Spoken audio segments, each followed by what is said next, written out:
What's up? Let me tell you guys, driving a Mercedes SL55 is the closest thing you'll ever get to driving like a exotic sports car, like a Ferrari or something like that. I mean, there's a lot of nice cars out there, but when it comes to sports cars, you typically spend a lot of money.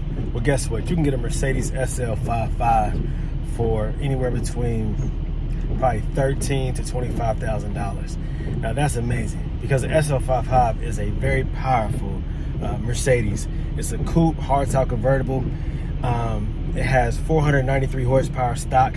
You can easily get that horsepower from 493 up to 600 horsepower with just maybe $1,000, maybe $2,500. You can get so much bang for the buck. It has a automatic 5-speed transmission, but it does have paddle shift on here, so you can drive it kind of manually, but it is an automatic suspension. Automatic transmission. This car is fantastic. I mean, there's nothing else like it. If you ever own one of these or if you ever drove one of these, you'll appreciate what I'm saying. So before you guys go spend a whole lot of money on maybe a Porsche 911 or something exotic, drive one of these cars and you'll see exactly why I love the SL55 AMG. Come on, guys. Supercharged, it's powerful, it's fast, and it's affordable. Get at me.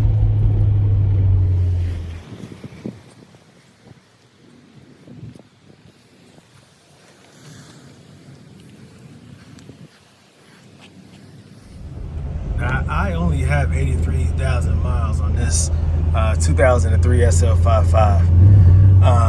Man, I've driven these cars, man, with over 200,000 miles on them.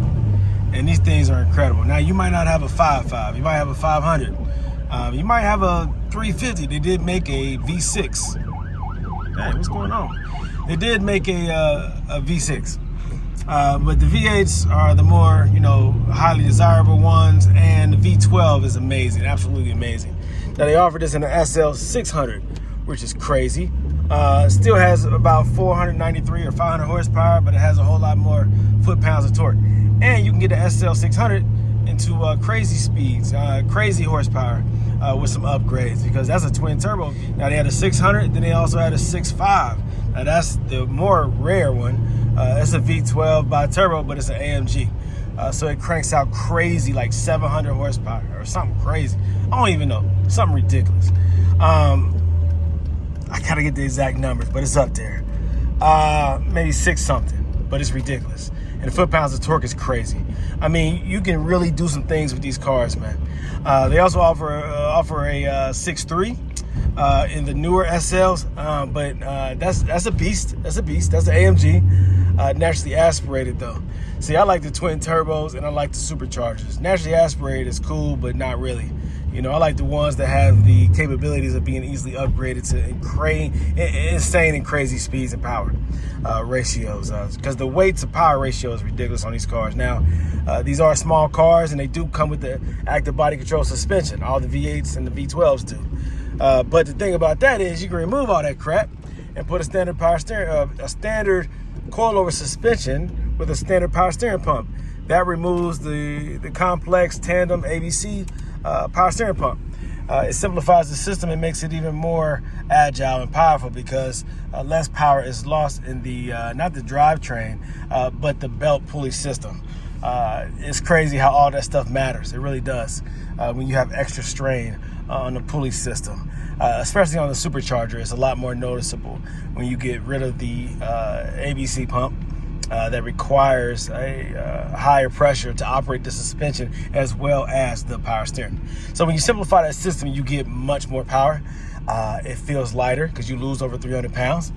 And now you have something that's bulletproof, a suspension that will not fail on you. So it's a must if I personally am going to own an SL, to get rid of that ABC suspension. This is a personal vehicle of mine. This SL55 is amazing, man.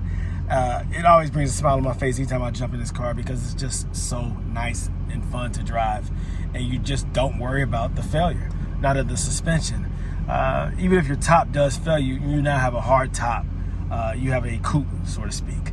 And this car looks amazing with the top up. So it doesn't matter if your convertible top doesn't work. Yeah, you might, want it to work, and you might have to put the money into it to fix it, because those cylinders start leaking one at a time. So if you decide to do that, cool. But if you don't, cool. Don't feel bad because you buy SL for cheap because the top doesn't work. It is what it is. The most important thing is the suspension, because the top will not prevent it from driving, but the suspension will. All right. So keep all these things in mind when you're considering buying one of these SLs. You're buying a truly beautiful, dynamic, unique, luxury, a sophisticated, gorgeous vehicle. One that stands out on the road, stands out really more than any other car that I've seen on the road. To me, it looks better than a Porsche. It looks better than most Mercedes that are on the road. A lot of Mercedes are cookie cutter designs. They are beautiful. I mean, they're Mercedes. I love Mercedes. But there's something special about the SL, and I think it reminds me of the one from the, I don't know, is it the 50s or something?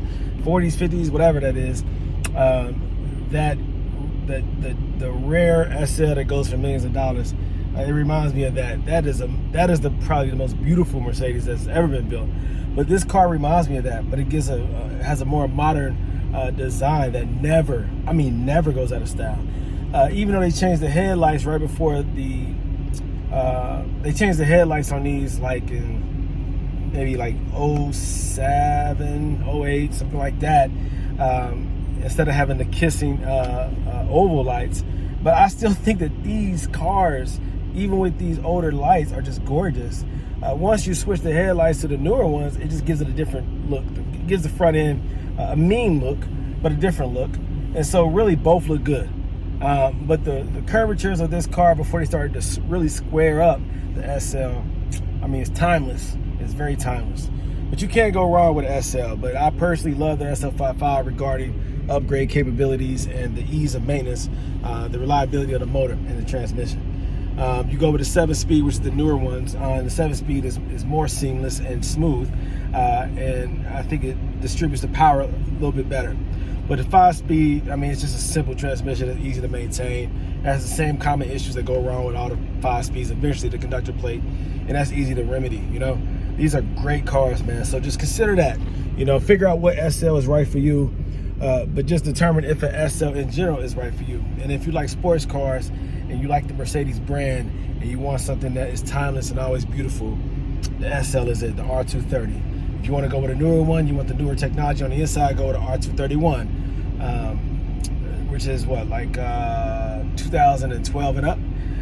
But they did update the SL to R230, 07 through 11. So figure out what's best for you. The earliest ones that you can buy is the 02. 02 through 06 is the first one, right? So they made subtle changes. I think in like 04, they made a few little subtle changes to like the mirrors. It's just little subtle things, but the more radical changes took place in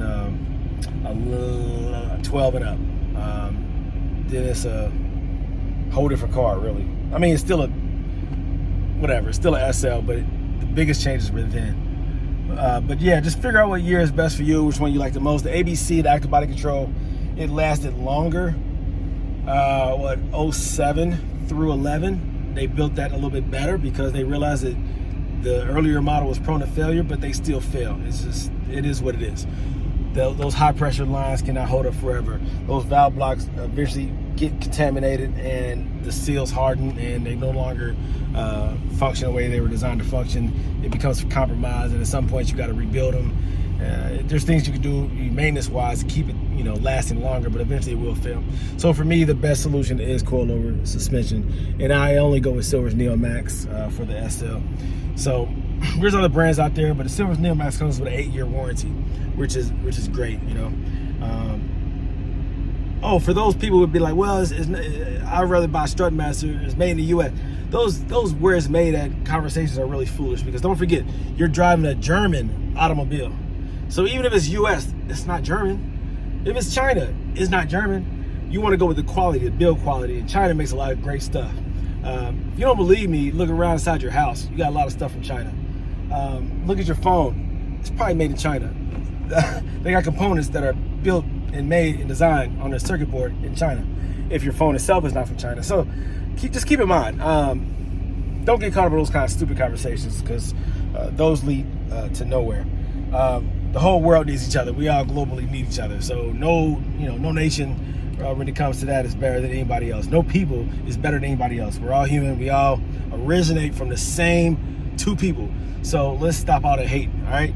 Regarding these cars, we know that there are build qualities that comes along with manufacturers, and even though the German car, this is a German car, and I feel like their build quality is superior to a lot of cars that are not German cars.